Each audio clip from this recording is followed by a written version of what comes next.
xam sax lu garaaw laa lay tegal nii imagine un gars na Pape Gueye nga teg benn Habib Diallo xaw ma Habib Diarra seen kanam muy percuté def nga classement waa léegi defal classement match France Sénégal yow defal classement match France Sénégal man je verrai un 4-3-3 classique. ok. je mettrai Krépin et El Hadj Malick Diouf wala Krépin ak allemand bi Hitler bi surtout Hitler bi. kan El Hadj Malick kii nu mu tudd Jacob ou Elima ak Diouf ku si ñëw baax na. nga teg Krépin ak central bi nag mënuma classe parce que xaw ma koy ñëw mais Mendy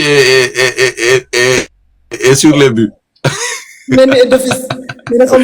Voilà léegi tu mets un résistant comme Pape Gueye ak Gana seconde ko. nga teg Habib Diarra seen kanam muy def à la fois une phase défensive et phase offensive il peut le faire parce que il est nan la moo bi sax moo bi réer na ma box to box il est box to box il peut le faire. ci kaw tu mets Sadio à gauche tu mets Ismaïla à droite tu mets Jackson si digg bi. mu jeex. loolu laa gis ñeneen ñi xaar bu Ibrahima Mbaye mun naa dugg deuxième mi-temps Elimane Ndiaye mun naa dugg deuxième mi-temps. def nga sama match mais xam nga ñun on se penche trop sur la France mais aussi am na Norvège de. Norvège équipe la de Irak. voilà doon ñëw ak yow maa mi tere qualifié. billaay. je supporte l'Italie. maa leen maîtriser à part le Sénégal je supporte l'Italie. ñii nekk ba xaaj ñu ko xam parce que Italie tax ñu xam. kon yow foofu miin nga ko. à part le Sénégal blessure d'Odegaard. il jouait sur. à part le Sénégal. tu supportes l'Italie tu as dit. maa ngi dégg waaw. tu supportes l'Italie tu as dit. waaw man je supporte l'Italie. te noor aller retour 8 bi aller retour 8 bi.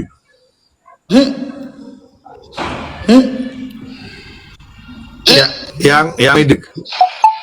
maa ngi dégg Yaya maa ngi dégg man maa ne doy na waar aller retour 8 bi. maa ngi dégg maa ngi dégg man maa ne Voilà. La Norvège jouait avec le 4-3.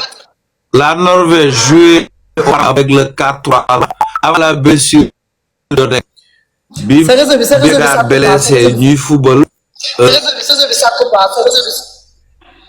xaara attends.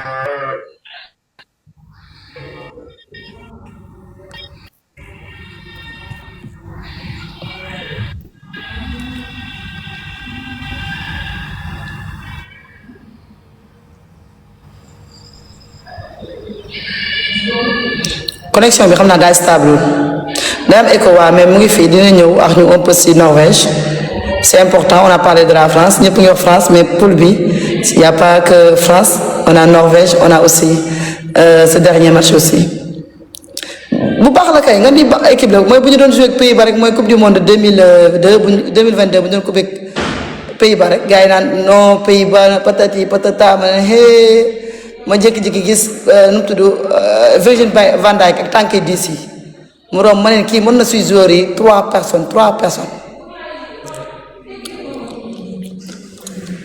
ay nga di nit lañ c'est Irak aussi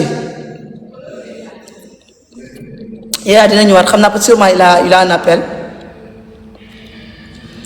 Yaya bu nga ñëwaat sa appel vidéo bi nga def sa voix kese parce que defe naa loolu moo koy def ñoo mun Norvège loolu la ñëpp di wax mooy match moom mënoo koo joué te kiiwul nu mu tudd jeexagul Yaya tu viens sans vidéo bi ñëwal nga sans vidéo bi comme ça tu termines parce que il faudra qu'on coupe à 14h en tout cas c'est une poule très difficile mais Yaya gis ngeen ko il est hyper pertinent jëluma ko par hasard xaa ma jël ko Yaya defal demande ma jël la da ngay ñëw sans voilà sans vidéo bi da nga ñëwal sans vidéo bi comme ça nga wax sa li ngay wax attention match la xam nañ ne match la de nga di match la kay Mais Yaya. Ça va. Salam alaikum, vous m'entendez? On t'entend très bien, c'est bon. Voilà, réseau bi moo doon xaw a jaay rek quoi. Réseau bi sérieux la. Réseau sérieux. Voilà. Comme je disais, la Norvège presque c'est c'est 8 sur les 10 derniers matchs c'est en direct. Avant la blessure de Odegaard, il jouait avec un 4-3-3 classique. Avec Charlotte, Haaland en ballottage et Nusa à leur côté. Mais avec la blessure Odegaard, dañ doon footballé 4-4-2. Norgard moo doon nekk benn flanc bi Nusa nekk beneen flanc bi léegi Haaland ak Charlotte ne ci kaw. Nekk ci kaw waaw. Hormis leur attaque de feu, ils sont solides physiquement. Ce sont des Vikings. La majeure partie équipe, ils ont grandi ensemble. Tu te souviens du mondial U20 lorsque Haaland marquait 9 buts? Non, je m'en souviens pas. Le mondial U20 de Haaland avait marqué 9 buts lors du mondial U20. 9 buts sur c'est cette même équipe qu'ils ont toujours. Ouais, c'est 7 de ces moyens, 7 de ces U20 sont à l'équipe nationale. Ce sont eux qui sont à Bodo Glimt. C'est le stature en fait, c'est le stature des U20. Voilà. Li tax ñu dangereux mooy ils n'ont rien à perdre, c'est leur premier mondial cette génération. Wow. C'est important. C'est la même configuration en 2002. Xam nga 2002 boo fàttalikoo ñun la Uruguay, Danemark, France moo nekkoon favori bi nekk équipe championne du monde, Sénégal nekk novice. Danemark nekk équipe bu outsider bi. C'est la même configuration. Cette fois-ci Sénégal mooy outsider parce que c'est le 3e mondial consécutif am la. Norvège génération bi musuñu football mondial te dañuy dem sans pression, ils n'ont pas de complexe. Et ils veulent écrire l'histoire. Parce qu'ils sont capables, ils savent qu'ils sont capables de faire quelque chose. Parce que sur les qualifs, ils ont fait du 100% sur les qualifs. Door nañ Italie aller-retour 8, aller 4, retour 4. Ils sont redoutables, mais ils ne savent pas jouer au football mieux que nous, sincèrement. Ah oui, bien sûr. Parce que nous sommes champions d'Afrique, nous sommes la meilleure équipe d'Afrique. Nous sommes le Sénégal et on peut battre la Norvège proprement, mais il faudra être concentré à 100%. Li may wax contre la France. Match yëpp ay final la. Même Irak bi ñuy xeeb ñii ils sont solides. Individualité amut, collectivement ils sont solides. Dégo la équipe quand tu te qualifies pour la Coupe du Monde, ça prouve qu'aujourd'hui tu as ta place dans cette compétition tout simplement. Voilà, merci beaucoup. Yo non, yàlla na sa jàmm yàgg. Mais li tax sama xel dal mooy on a Pape Thiaw. Waaw, vraiment sur ce plan on a Pape Thiaw. Dëgërul bopp, il est bien encadré et ils ont l'expérience à jouer une Coupe du Monde. Sa fameuse talonnade pour Henri Camara reste dans l'histoire. Ah oui. Et il est champion d'Afrique. Dafa bind histoire am Sénégal 40 ans ñun dinañ nettali suñu. yaa nee na Pape Thiaw mu ngi ci benn optique boo xam ne benn histoire parce qu'il a gagné le CHAN. Premier Sénégalais à gagner le CHAN, il le gagne, il vient, il enchaîne aujourd'hui avec le trophée continental en gagnant la Coupe d'Afrique. Et là, il va aller découvrir cette Coupe du Monde et c'est possible. De faire un exploit. L'exploit aujourd'hui, mën na nekk être le premier pays africain à gagner aujourd'hui cette coupe du monde, tout simplement. Parce que l'objectif du Sénégal aujourd'hui, le Maroc l'a réussi, jouer une demi-finale. Nous, on a battu le Maroc à domicile. Donc, on peut le faire. On peut aller jouer cette finale de la Coupe du Monde, tout simplement. Non, là, il quoi. Sincèrement. Pour y arriver, il suffit juste d'être discipliné tactiquement. Secondo, de hausser le niveau.